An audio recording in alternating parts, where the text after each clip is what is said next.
Take off your watch. Now throw out your phone, your calendar, every clock in the house. It's just you and the sky and the seasons. Here are 3 questions. When do you plant so your family doesn't starve 6 months from now? When exactly is the shortest day of the year? Not roughly, exactly. And how do you tell a child who will outlive you what happened before they were born? No numbers, no writing, just your eyes and your memory. This wasn't a riddle for ancient humans. This was survival. And the answers they came up with are so clever, so strange, and so far ahead of what we give them credit for that some of them are still ticking inside the watch you just took off. Because here's the thing everyone gets wrong. We picture our ancestors as people who had no concept of time, who just drifted from sunrise to sunrise, waiting for things to happen. That is completely backwards. Ancient humans were obsessed with time. They tracked it with the moon, the sun, the stars, and even their own bodies. Tens of thousands of years before the first clock, before writing, before farming. And the story of how they did it is full of dead ends, brilliant leaps, and famous discoveries that turned out to be nonsense. So let's actually figure out how ancient humans counted time.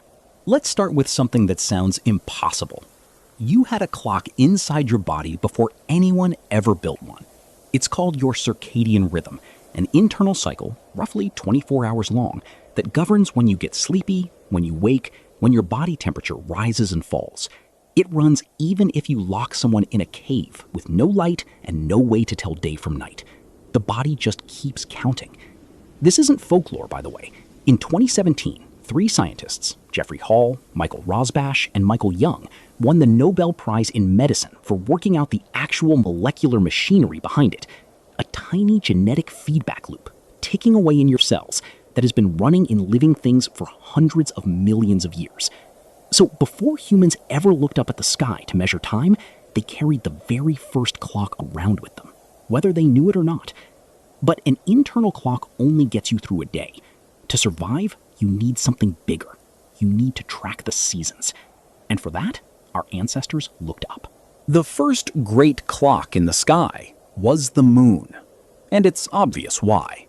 The moon is the one thing up there that visibly changes on a human timescale.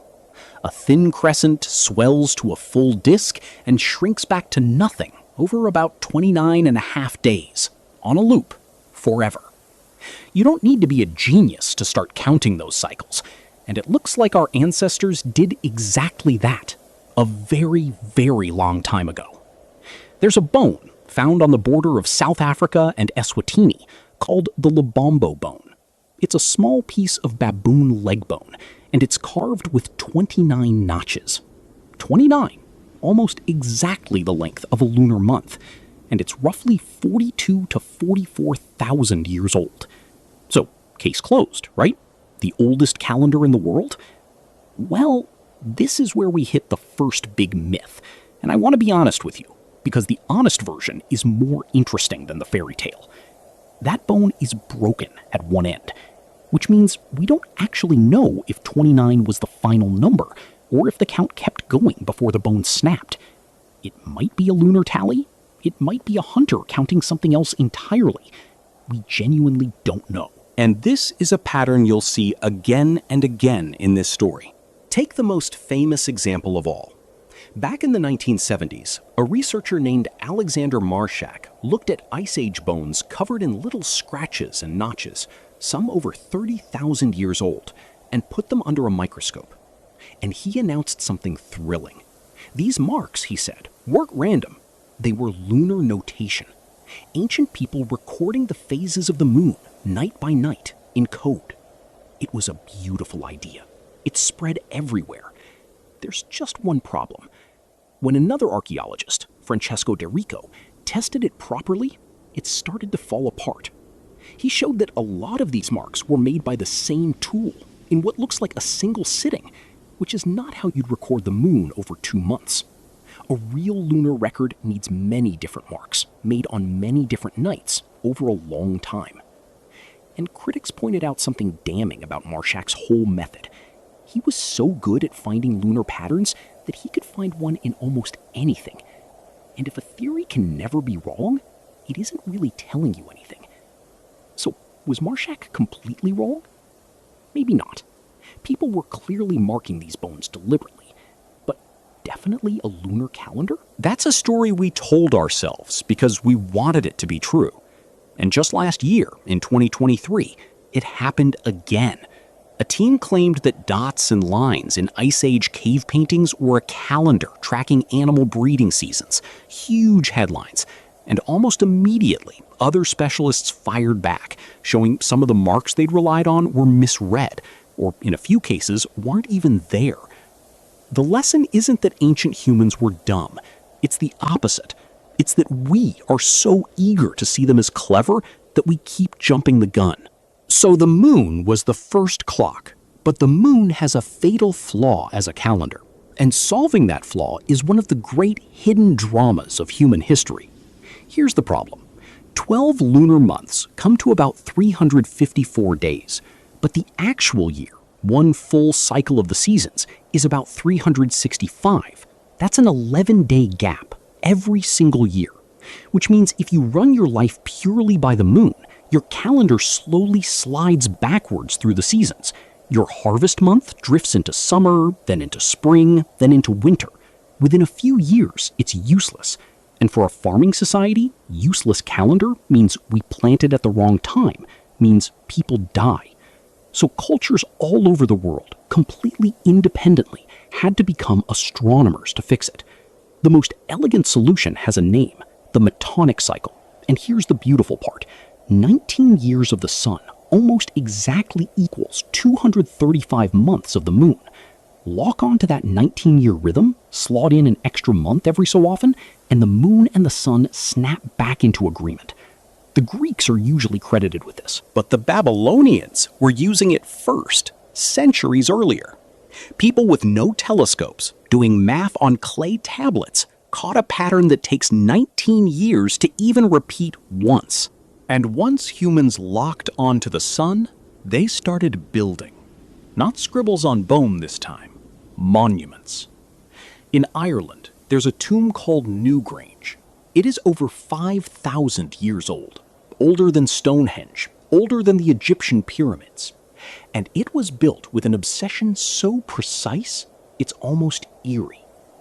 For a few mornings around the winter solstice, the shortest day of the year, the rising sun sends a single beam of light through a small opening above the door. That beam travels nearly 20 meters down a stone passage in total darkness and lands in the very heart of the tomb, lighting it up for about 17 minutes. Then the sun moves on and the chamber goes dark for another year. That is not an accident. That is a civilization that pinned down the exact turning point of the year and then built a mountain of stone to catch it. And they weren't alone. In Germany, the Goseck circle marks the solstice sunrises. In the Egyptian desert, cattle herders at a place called Napta Playa raised standing stones nearly 7,000 years ago. And in Peru, there's a site called Chankillo, a row of 13 stone towers along a ridge where you can literally watch the sun march along the horizon from tower to tower across the year, like the world's biggest calendar made of buildings. That one worked so well, you could pin down the date to within a day or two, just by seeing where the sun rose. Which brings me to the elephant in the room, Stonehenge. Because you've probably heard it called an ancient computer, a machine for predicting eclipses, a precision calendar encoded in stone. And I have to be straight with you, a lot of that is wishful thinking. Yes, Stonehenge really is lined up with the solstices. That part is rock solid.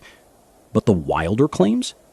In 2022, one researcher argued its stones secretly encode a perfect 365-day calendar. And within months, other experts tore it apart, calling it basically numerology, making the numbers sound meaningful by forcing them to fit. One pointed out that near the solstice, the sun barely seems to move for days, so you couldn't even use it to pick out a single exact date the way the theory means. So no, Stonehenge probably wasn't a stone computer. It was something more human than that. A place to mark the turning of the year, and to gather while you did it. The magic is real. The science fiction version is not. Now here's what I find the most beautiful part of this whole story. Because it isn't in Europe at all, and it isn't carved in stone. It's in the stars, and in living memory.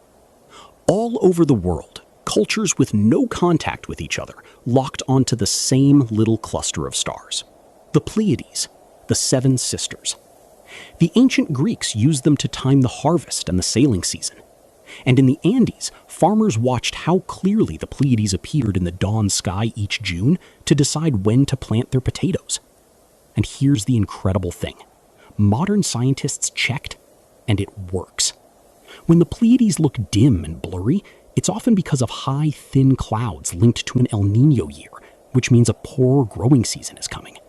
So the farmers who saw dim stars and delayed their planting were, without any of our technology, reading the weather months in advance off the night sky. In Australia, Aboriginal peoples built some of the most sophisticated star knowledge on Earth, passed down orally for tens of thousands of years. There's a constellation they see not in the stars, but in the dark dust lanes of the Milky Way, a giant emu. And as the seasons turn, the emu's position in the sky shifts, and when it looks a certain way, it tells you the real emus are laying their eggs, and it's time to go collect them. That's not stargazing for fun.